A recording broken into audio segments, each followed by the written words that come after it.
Well, good afternoon, everyone. Thank you for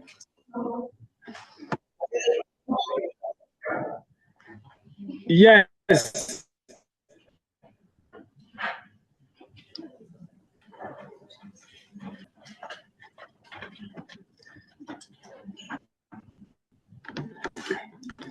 So good afternoon. So for this afternoon seminar, we're delighted to have Professor USTTB in Bamako. So Dr. Guida is leading research in his laboratory at the Faculty of Medicine and Dentistry at the University of Bamako, where he's working on hereditary neurological disorders, including inherited peripheral neuropathy, ataxia, epilepsy, myopathies, and spastic paraplegia.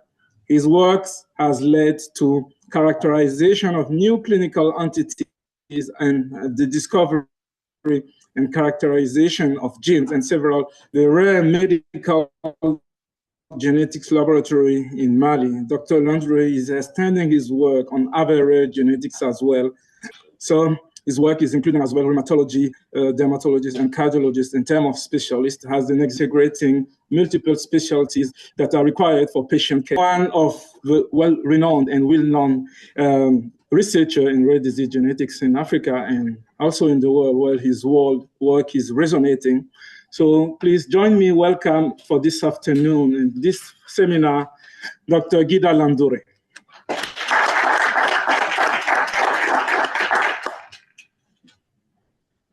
The floor is yours. You can start. Thank you very much for this nice introduction. I know at least someone in the public who was worried that I'm still working on my last slide, and this was true. So I'm delighted to present today the neurogenetics research in Africa. This is too ambitious for me, but I will take it from what we do here in Mali for people to know what is going on in the continent. So I do not have any conflict of interest regarding this presentation or all the data I will be presenting. So I know that people have talked about this. Africa is the second largest and most populous continent and going to be maybe one of the most populous continent in the next 50 years.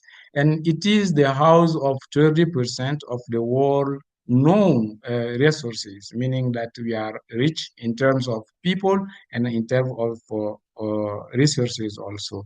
And I know that Professor Ambrose likes this picture showing the representation of all the continents on the map according to their place in research and innovation. And it's hardly seen that in this picture, our big continent that is represented here, only some parts of the north and the southern are represented. So meaning that we are really doing, we are not really contributing in what is going on in terms of research and innovation in the whole world.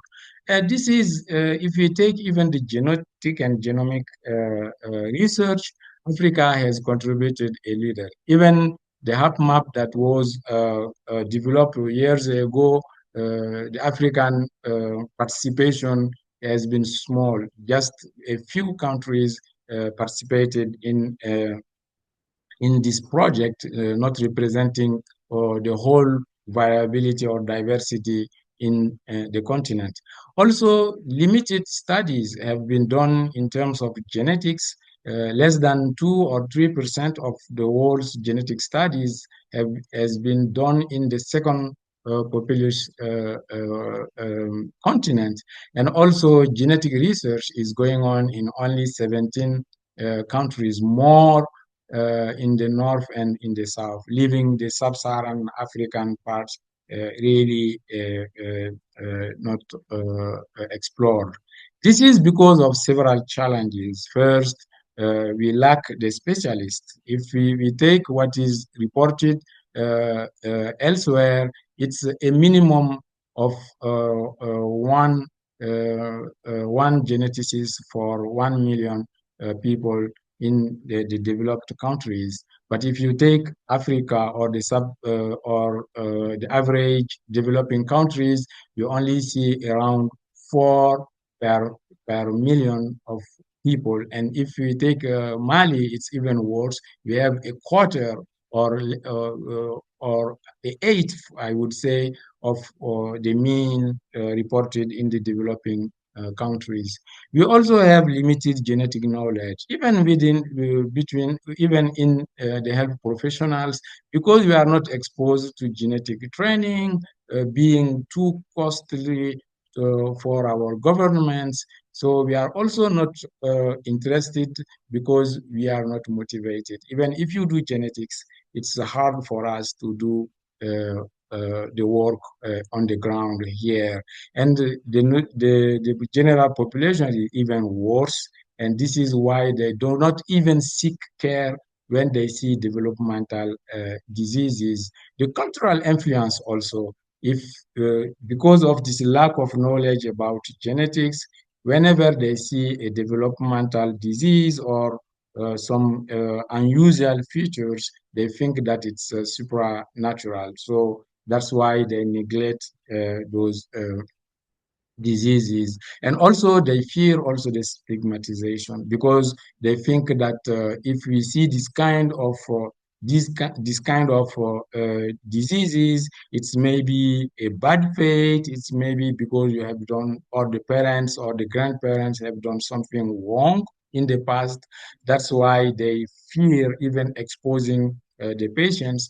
And also you take our cultural thinking, people often think that if a mother has sick children, then they think it's because of the problem she has in in her uterus. It's also the health priorities for our governments. We know that still we have a heavy burden of infectious diseases, endemic disease, or epidemic diseases, so they divert all the money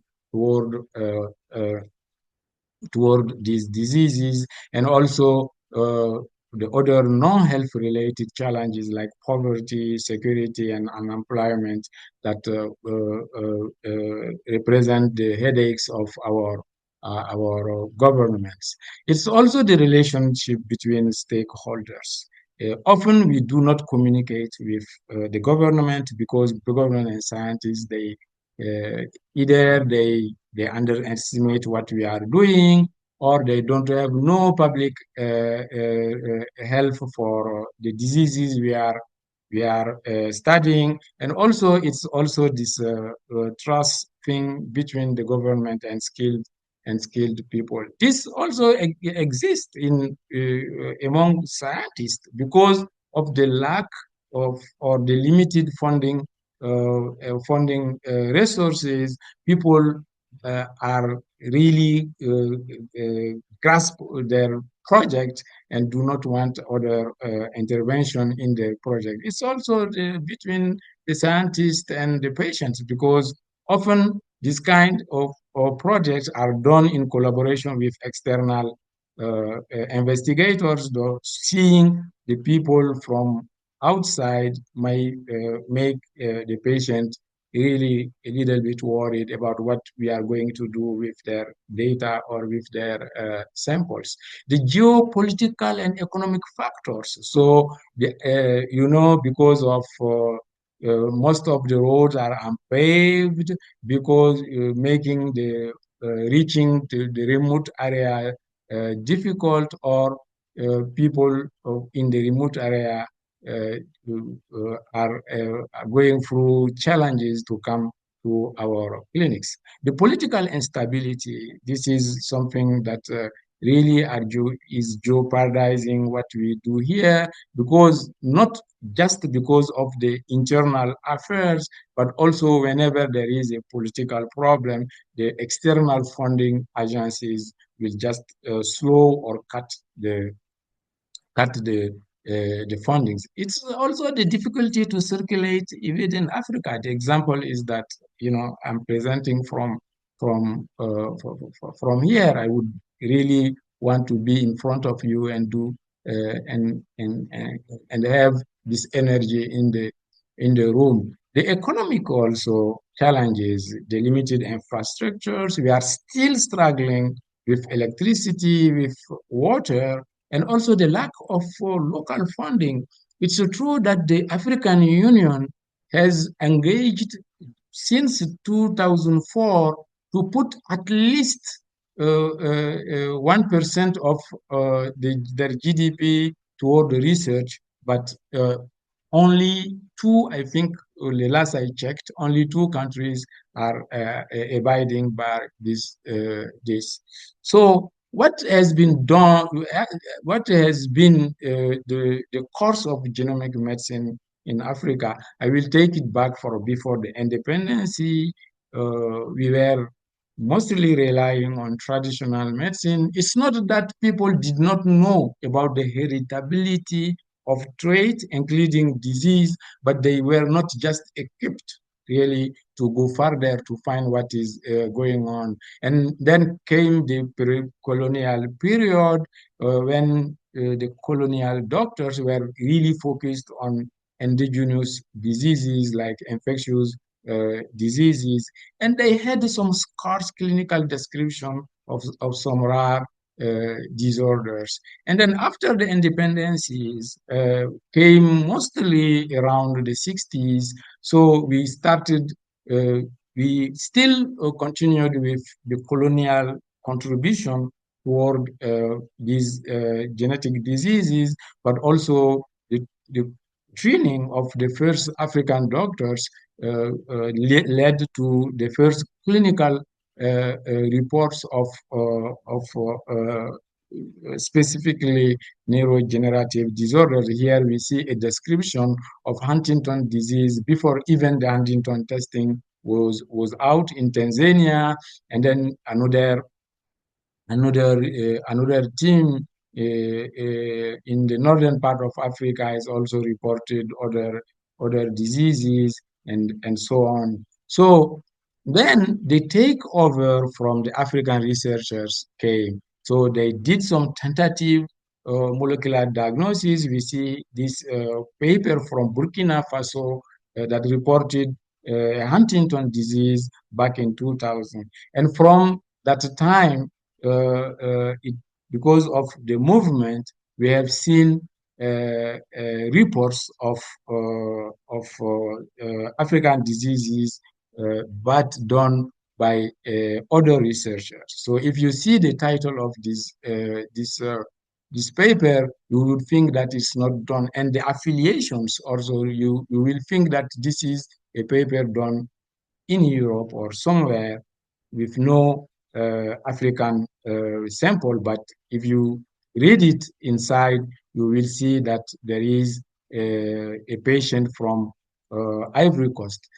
This other also paper is an example of it. So you see the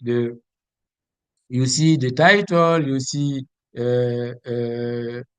the investigators. You cannot think that it's something from Africa, but actually this family where they found a new gene was from Mali. Then people started collaborating. So we have seen papers including uh, external investigators and investigators based in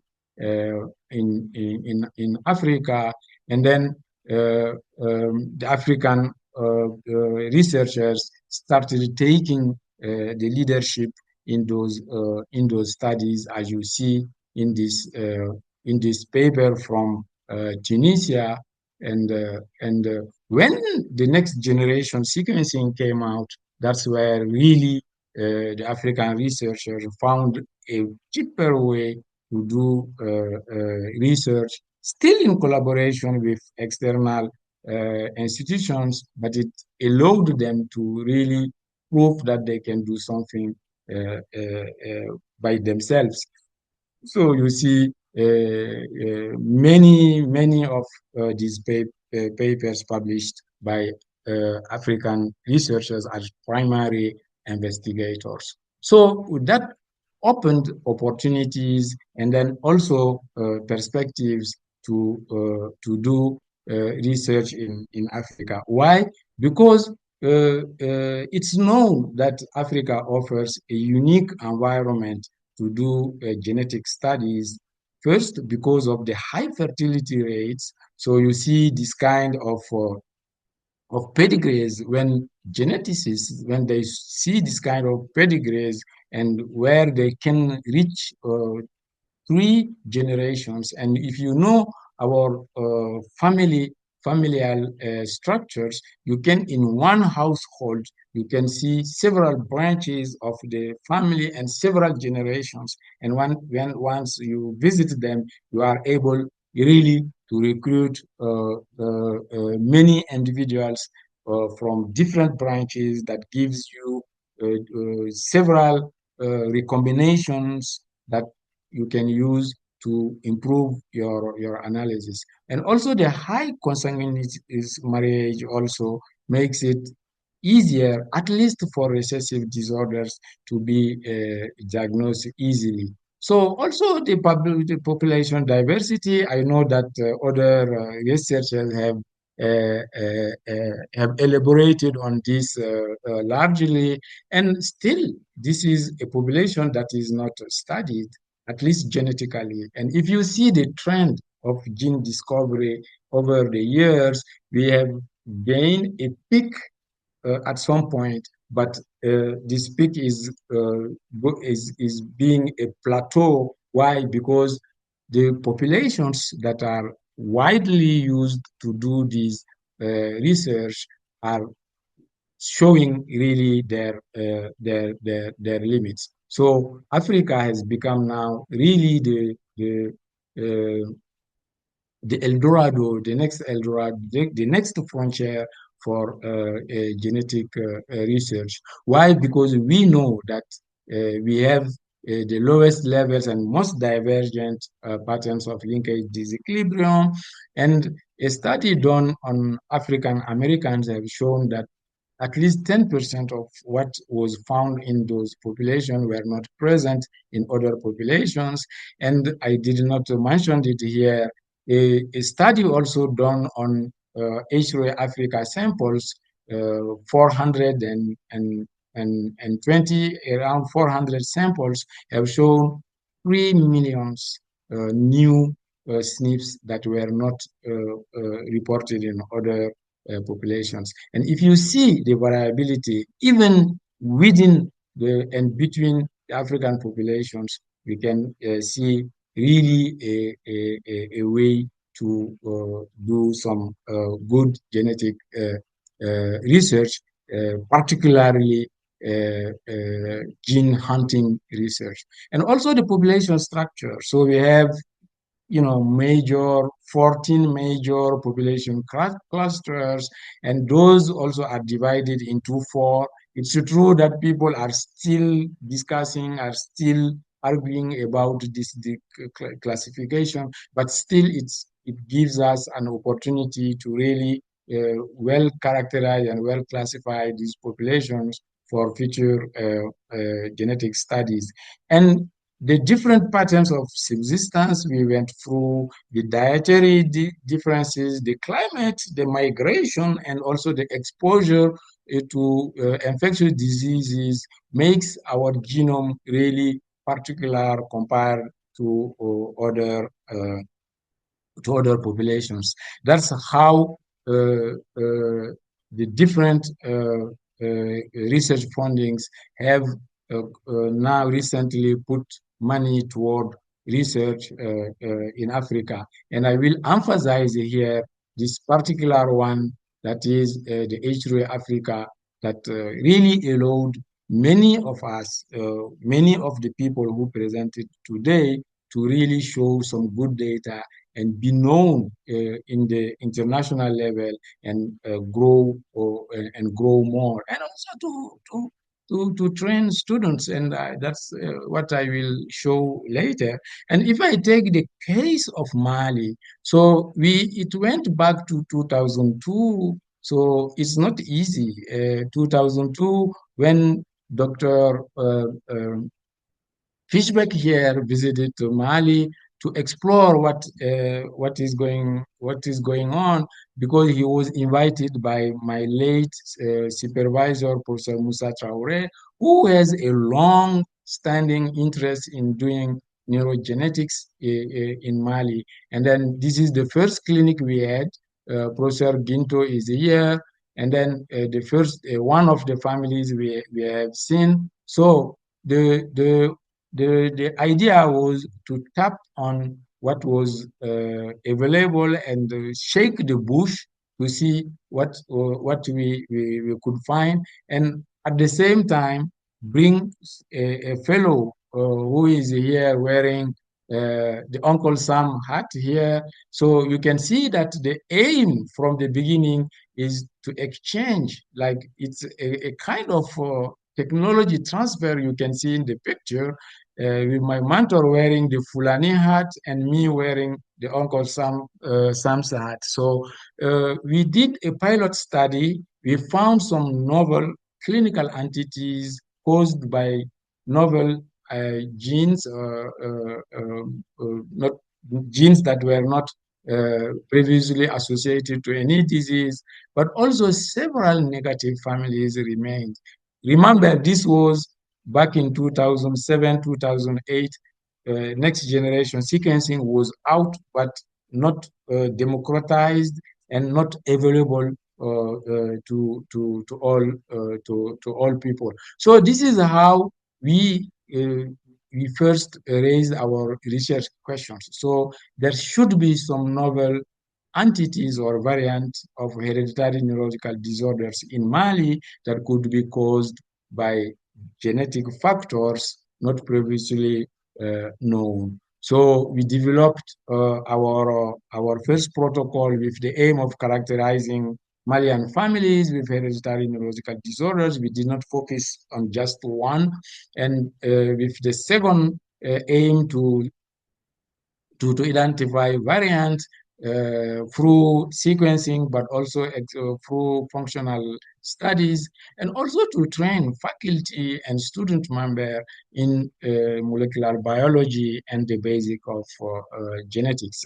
So that's how we won the first grant from H3 Africa from 2013 to 2023, and the second one from 2001 and still ongoing. But beside these grants, we have also sub awards in collaboration with African and external investigators. The whole thing is focused on the patients. So you see, we start with the patient. We do a phenotype characterization. We acquire samples. It can be blood, it can be skin, it can be biopsy, other biopsies, and also we extract DNA to do sequencing, to do the analysis, find the disease gene or a variant already reported. If it's a novel gene, we do the characterization of the gene in cell and animal models, and also with the goal to continue to developing assays and a therapeutic development. It's not us only, but the whole world is struggling with these last steps to bring the medicine to the patient. But we are making progress. We have now more than close to 300 orphan drugs that are out, and more are more in clinical trials. So these diseases are either in the brain, the brainstem, the nerve, or the muscle, or the nerve muscle junctions. And here are some of them that are listed. You will hear some of these during the talk I will do.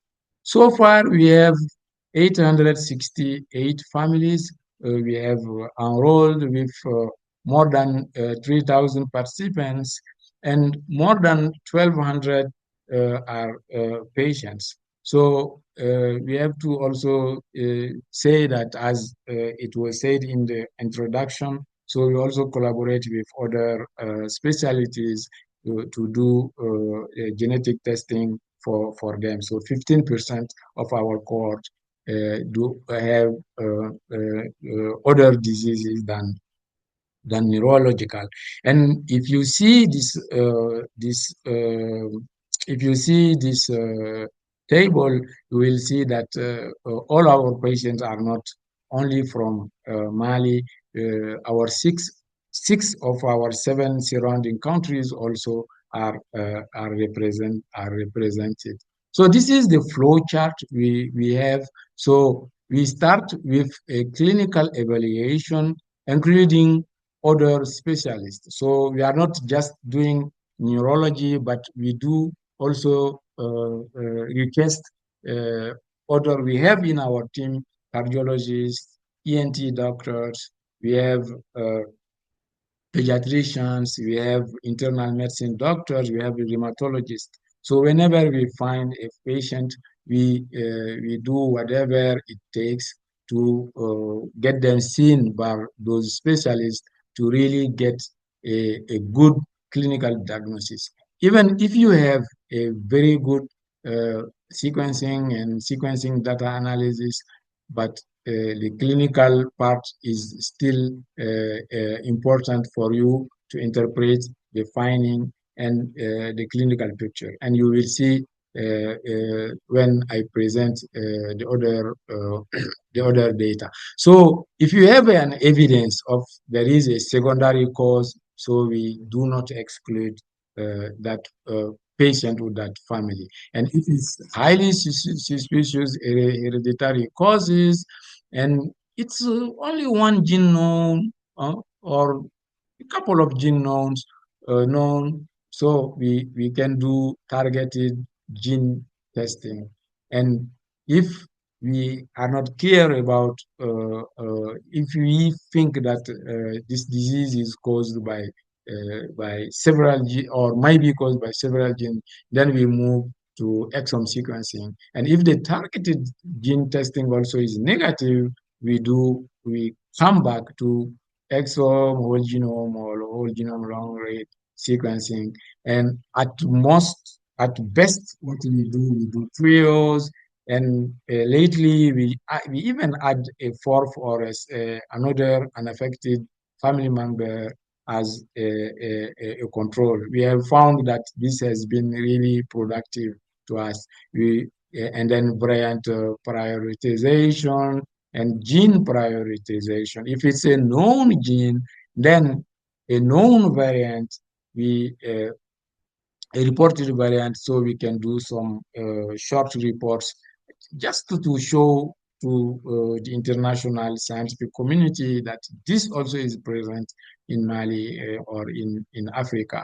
If it's a novel and specific, especially if it's not studies in cell or animal model, we do also that to get it is. So for the novel candidate genes, in addition to in silico analysis, we do in vivo, xenopase, patient-derived fibroblasts we transform in neurons or commercially available mammalian cells. And CRISPR-Cas9 has been really something we have been used over the time. So I will really go through this because I talked about it. So what we have done is that the first time we have started, we did gene panel testing. So we have found that 18 families, only 9 in 18 families, only 9 were positive. So it gave us an indication that this targeted gene panel testing is not really suitable for the African population. So we quickly moved to exome sequencing, especially because we had also the the bioinformatic setting in terms of human resources and the material to move quickly to exome sequencing. And we found in 432 families, 56% of presumptive diagnosis. And if you have heard the other people, or if you know what is reported in other population, you will see that this is really way over what we can see with the other populations. So it means that the African population, because of the structure I showed before, the number of siblings we can get, the number of generations also we can get for one family, makes it really easier to do to get a presumptive diagnosis. So we are still going through confirmation for 63 of them. So we also have 9 families with whole genome, and 6 of them in which we have found a diagnosis. So this is a table representing really a wide range of phenotypes, including hereditary neurological disorders or other disorders, like you see bone disease. We have some pediatric or some cardiomyopathy gene families also represented here. So the phenotype genotype correlation is really good, has been really good in our case. It's really even, I would say, higher than 98%. So it shows that the benefit of really a good clinical characterization. If you take the reported consanguinity in our court, it's more than 36%. And when we tested the 496 families, we have found 28% of recessive traits. And of them, you look, more than 33% are novel variants. So this is really impressive. And even if you take the putative novel candidate genes we have confirmed, or we are confirming, we have 10%, while other people are reporting only 1% or 1 to 2% in their court. So we have a potential to find a 10% novel gene. And if you go to, we are able to solve also uh,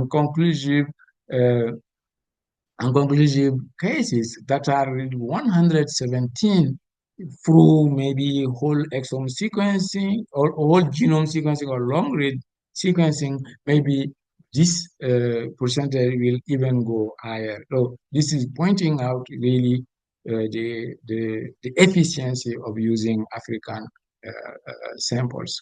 And here we are showing in details what we have done. You look, hereditary spastic paraplegia in 15 families, we have 11 novel variants, and of those novel variants, 3 are in novel genes. For neuropathy, in 15 again, we have 11 novel variants, of which 1 is a candidate gene. For the myopathy, we have 53, and close to 40 are novel gene.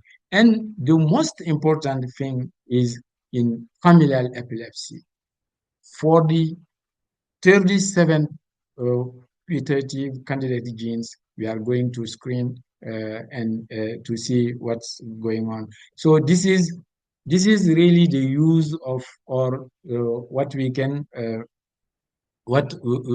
get in getting a grant focused on one disease, because we have a grant focused on epilepsy. I think that's why we are getting more patients, families, and more familial cases. So I'm giving some examples here. A spastic paraplegia family with epilepsy. So it's a large family. We have found in which we have found a variant in a gene that was not previously associated with spastic paraplegia. We screened cohorts in Europe, in Australia, in South America, in Japan, but we did not find any other variant. So, and then we went to do functional studies in here, immunohistochemistry in neurons. You can see that patient 1 and 2, when we merge the pictures, you can see that you don't see any co-segregation with the known uh, the known interactor of the novel gene we found. But if we use the mother, you can see some of the interactions because the mother is a heterozygote. But if you see the control, you see really a nice picture of co-segregation. And we did test the seizure in animal model. So you can see when we did knockout uh, in uh, in normal on my left and mutated on your right, you can see the seizure behavior in the tadpoles. So we have published this earlier this year. And then we use Xenopus because it's easy to handle. And among other advantages, the Xenopus is from our region, this region of Africa. So we are trying to use it to make it as an example for this and other diseases. The second one is a large uh, progressive myoclonic epilepsy. You can see different generations affected. And when we did, first, I have to say here, we first did whole exome sequencing using different branches of 5 or 6 individuals. We did not see anything. So we collaborated with someone in Thailand. They did long read sequencing, and then we saw this pentanucleotide repeat expansion and also another insertion in a gene that was not previously reported as being a cause of this. And then we did RT-PCR also to show that there is this expansion compared to the unaffected year. So this also was published last year. So we have some novel candidates we are going through. I'm running of time, and you can see 2 families presenting with epilepsy and also some other symptoms. You can see here the tremor when reaching to the nose and the hammer. You can see the tremor, and then we did whole exome panel was negative. Whole exome has found this single homozygous variant in both families. So I have to say that these families, they are from the same ethnic group, but all the questions we have asked them, they could not find themselves any related in any way, and we are doing some haplotype analysis to see if they are related. So this gene was involved in another neurological disorder, but no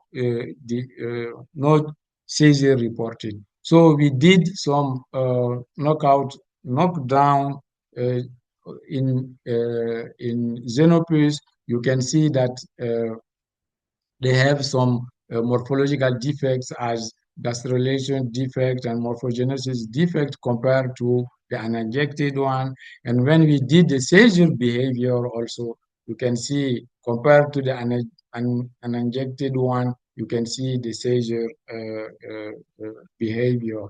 So another one in hereditary spastic paraplegia, 2 families here. In one family, we found a homozygous mutation in the ornithine aminotransferase gene. and the other family, it's a compound heterozygote. So these are two different mutations in or one gene, and this gene is involved, or this gene is part of the a complex pathway of genes already reported to cause hereditary spastic paraplegia in red here. So we'll do community engagement. You can see here, we talk with the communities, we do rural clinics, we go to the families sometime later in night to do genetic counseling, we go to high schools, we also enroll families where they are, or to go to radio or TV stations to talk about the diseases. So the public health translational thing here is that we found, at least for the epilepsy project, we found 5 cases where we found actionable genes, meaning that genes where there is a treatment, even though we cannot correct the underlying genetic defect. It was seen in this family that an accessible or sometimes oral or IV treatment can improve the disease. It's true that we saw the proband late in the disease process, but when we established the diagnosis, we started this treatment, we have seen a clinical improvement, but also some biomarker improvement also. The metabolite 5-MTS-F in CSF has doubled after the treatment, and the EEG also has improved. Also, other actionable genes, you can see we have 2 families here with homozygote mutation in 2 genes that are shown to that can improve with diet and oral supplementation of L-carnitine. But unfortunately, when we were coming to this diagnosis, we have already lost the patient. This is also some difficulties about uh, uh, the diagnosis odyssey people go through. We also have done some pharmacogenomics in our cohort. We have analyzed 45 patients with epilepsy, and in 7 of them, we have found 3 variants that are associated with anti-epileptic drug resistance. And one of them is increasingly used, levetiracetam, increasingly used. But this is not important only for our court, but it's important for the whole Malian population in knowing the frequency of this variant would make doctors go away from this medication because its resistance and reduce the treatment cost. Also, we improve the clinical care, the possibility to finally know the disease. So it's a relief for the patient to finally know they went to see the traditional healer, they slaughtered a red goat or a black sheep. So if they know, then they are really released, and it takes off of them also this the stigmatization issue. So we can also identify subjects, affected subjects or at risk, so that they can better plan their future, or also to know the disease. We can offer symptomatic treatment, including medicine, physical therapy, and also the psychological care also we are offering them, make their life better. And the better clinical characterizations we can get with the use of the funds can prepare the population for future clinical trials. Also the diagnosis of curable diseases. So sometimes people are referred to us because just they don't have the ability to do a wide range of screening. So we discover sometimes some curable diseases. Most importantly is the genetic counseling that improves the knowledge about genetics, and also it will ease the community engagement because people will participate more in genetic genomic research and also maybe improve the compliance for prenuptial testing, not just for hereditary neurological disorders, but maybe also for other diseases like sickle cell. So this is really a small part of what we can find in Africa. So what is under the iceberg is really huge, and it takes really the training of the next generation to really do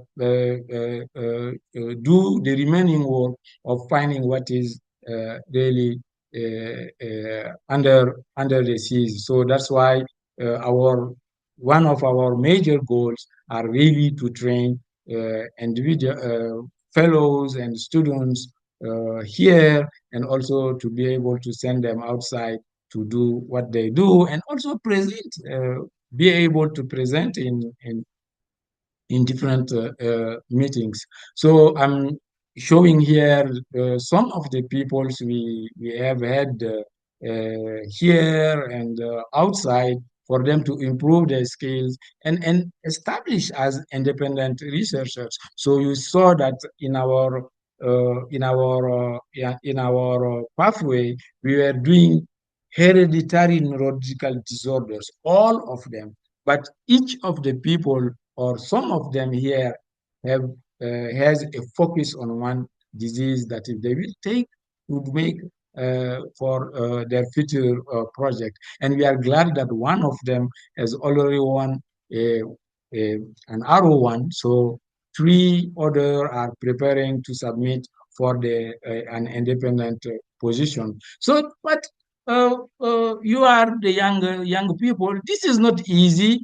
It's true that you can find yourself in this nice place where you watch easily what we are doing. You see you go to the very nice hotels or places because of the conferences that the research is giving you. But also remember that specifically in Africa, we have to go in really inclement area or compromise really to be able to do this kind of research. This is what you see here in picture. So going up the hills, going in the rural area, uh, eating with the patients, staying long at night using the flashlight to still collect people, or being stuck in the desert where there is security issues late at night, but also overcome the circulation challenges related to moving in Africa. So how do you strive? I'm sorry, I'm over the time, but I promise to finish soon. How do you do to really overcome these constraints because of the specific environment we have here?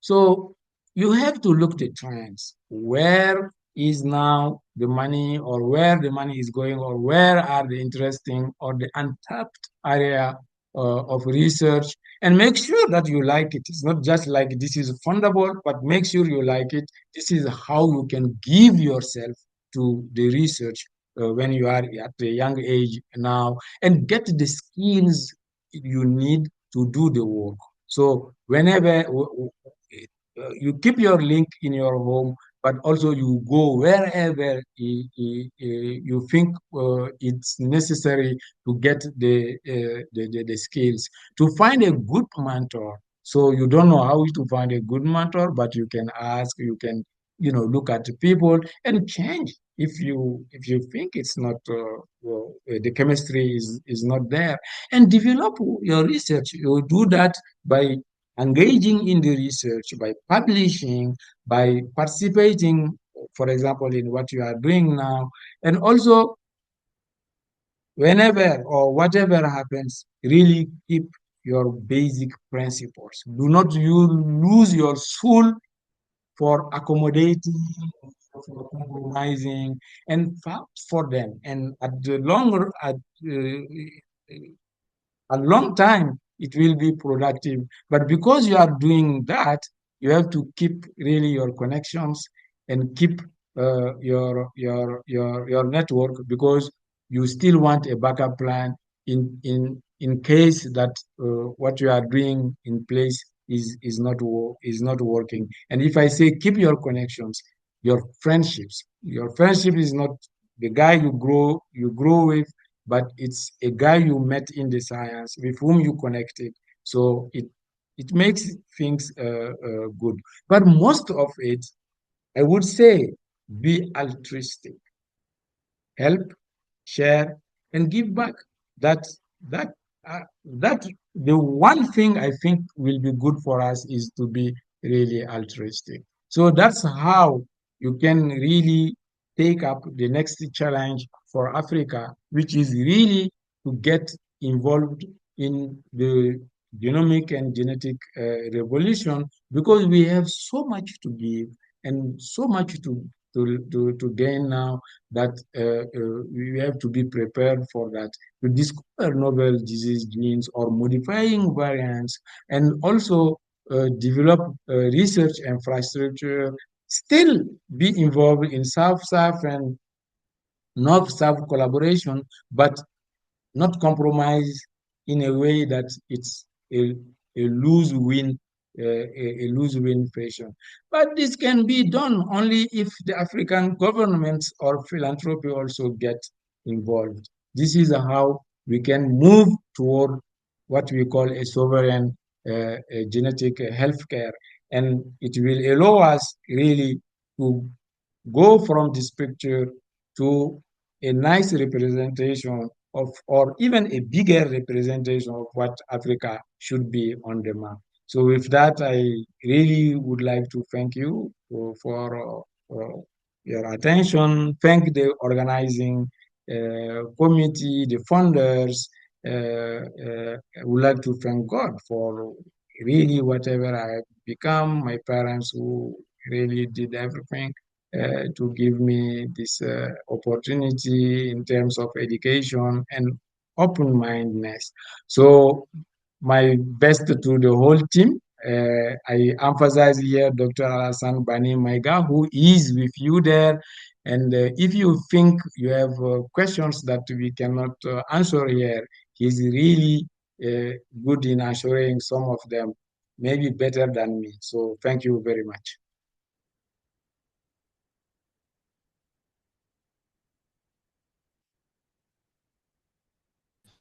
Let me Hello? unmute. He didn't hear.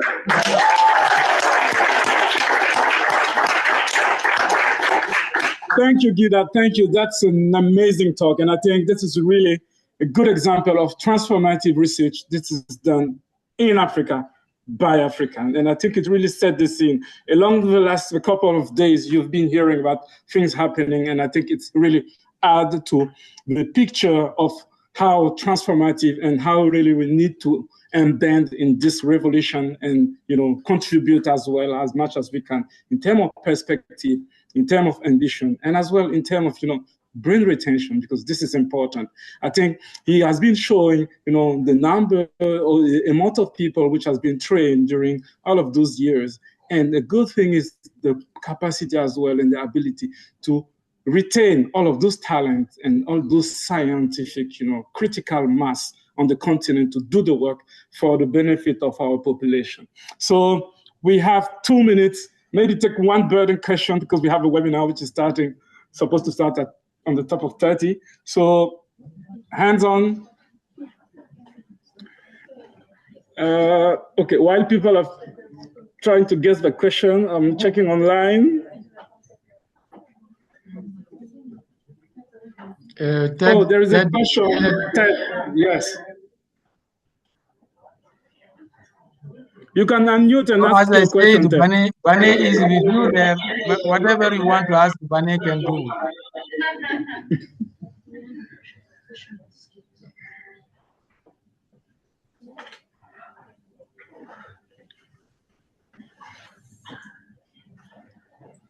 Ted, you can unmute and ask your question. Yeah, he's asking to unmute him. Okay. Okay.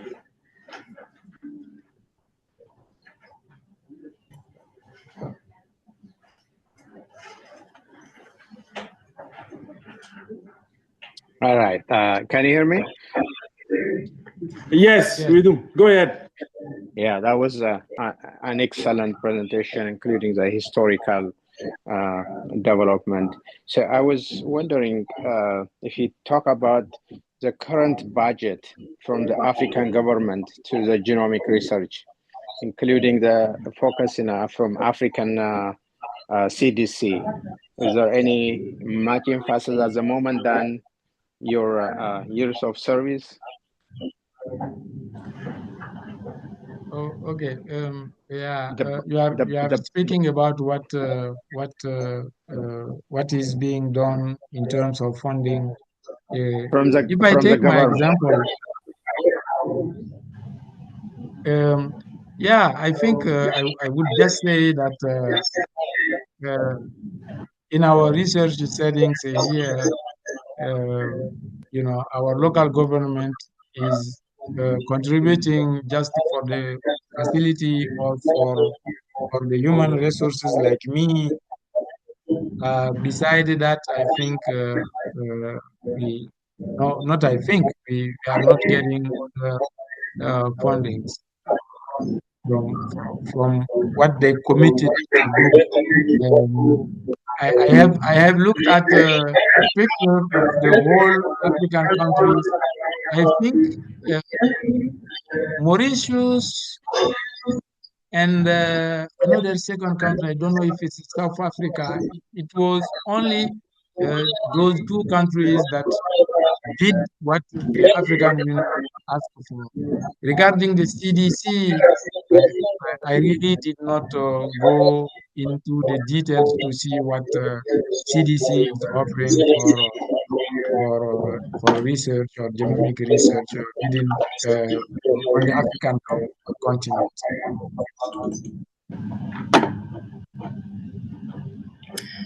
Great. We have another question online. How will you scale this kind of research into scale up this kind of research to influence public health policy?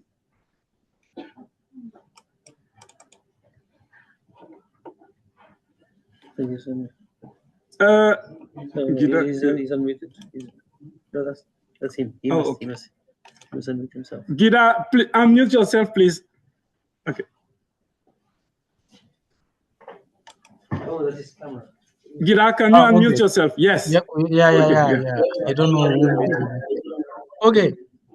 Yeah, I think what we have to do now that the World Health Organization General Assembly, I think toward April, they voted for the countries to put rare disease research in their national healthcare policy. So we are taking this now.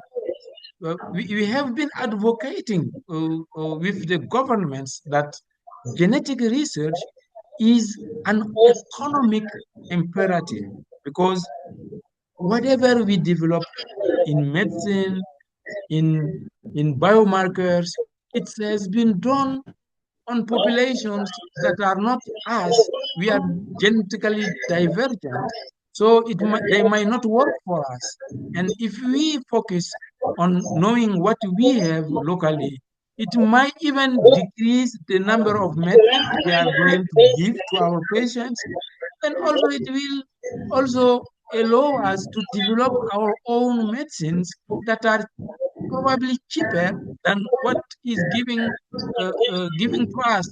And then if we take that resolution or to go to see them so that at least even if they don't have money to give us, that they they consider what we are producing to implement them as a healthcare policy.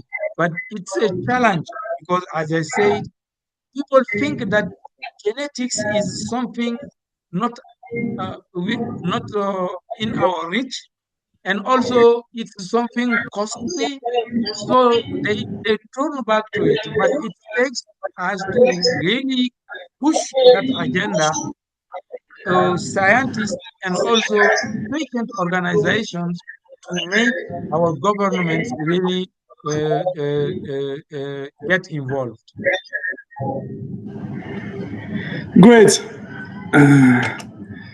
Great. Thank you, Guida. That was really a good session. We're on the top of the hour. I would like to thank you again for this wonderful seminar. And yeah, looking forward to push further the agenda of genomic research in Africa. Thank you. Thank you very much for your opportunity. Thank you. Thank you. Thank you.